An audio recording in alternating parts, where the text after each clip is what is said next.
আপনি যে কোনো স্কিল শিখেন না কেন, আপনাকে ইন্ডাস্ট্রি স্পেসিফিক ভাবে আগাতে হবে। কোন ধরনের ইন্ডাস্ট্রি বা বিজনেসকে টার্গেট করে আপনি কাজ করবেন, এটা অবশ্যই আপনাকে ঠিক করতে হবে।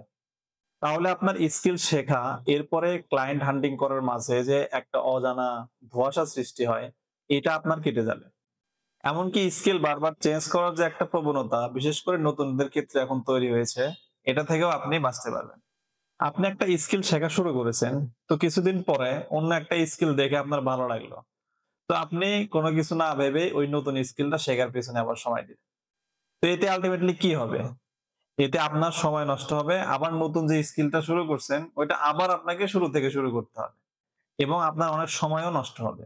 এই যে আপনি হুট করে স্কিলটা চেঞ্জ করলেন, তো এটার মূল কারণ হলো ওই স্কিলটা কোন ইন্ডাস্ট্রির জন্য কাজ করবে বা ওইটার ডিমান্ড কেমন, এটা সম্পর্কে আপনার আইডিয়া নেই। স্কিলটা মূলত কাদের জন্য, এইটা তাদের কিভাবে প্রয়োজন হয় এবং এইটার চাহিদা কেমন, এই জিনিসগুলো আপনি জানেন না। এই কয়েকটা জিনিস যদি আপনি আগে থেকে রিসার্চ করে নিতেন, তাহলে আপনার এই স্কিলটা আপনি সহজে চেঞ্জ করতেন না। ওই স্কিলটার উপরে আপনার আত্মবিশ্বাস থাকতো। আর আত্মবিশ্বাস থাকলে আপনি ওই স্কিলটা কন্টিনিউ করতেন এবং ওইটা থেকে আউটপুট বের হওয়া পর্যন্ত ওইটাতে সময় দিতেন। সিম্পল একটা উদাহরণ দিয়ে শেষ করছি। গ্রাফিক ডিজাইন এবং ভিডিও এডিটিং এর মধ্যে। তো একজন গ্রাফিক ডিজাইন শেখা শুরু করছে। তো কিছুদিন পরে সে দেখলো যে ভিডিও এডিটিং এর এখন খুব ডিমান্ড, খুব ট্রেন্ডিং এ উঠছে। তো সে গ্রাফিক ডিজাইনটা বাদ দিয়ে ভিডিও এডিটিং শুরু করলো। তো সে শুরু যে করলো, তার মূল কারণটা হইলো সে মনে করছে যে গ্রাফিক ডিজাইনে ইনকাম কম আর ভিডিও এডিটিং এ ইনকাম বেশি।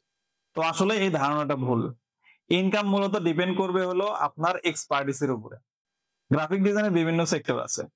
তো এই সেক্টর গুলোর মধ্যে সে যদি একটা স্পেসিফিক সেক্টরকে চুজ করত, যেমন সোশ্যাল মিডিয়া অ্যাডস হইতে পারে।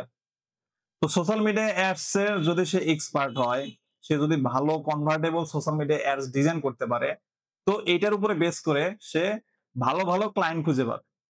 আর এটা থেকে সে যে ইনকাম করবে, এটার এভারেজ যে ইনকাম, এই ইনকামটা ভিডিও এডিটিং এর চেয়ে কোনো অংশেই কম হবে না।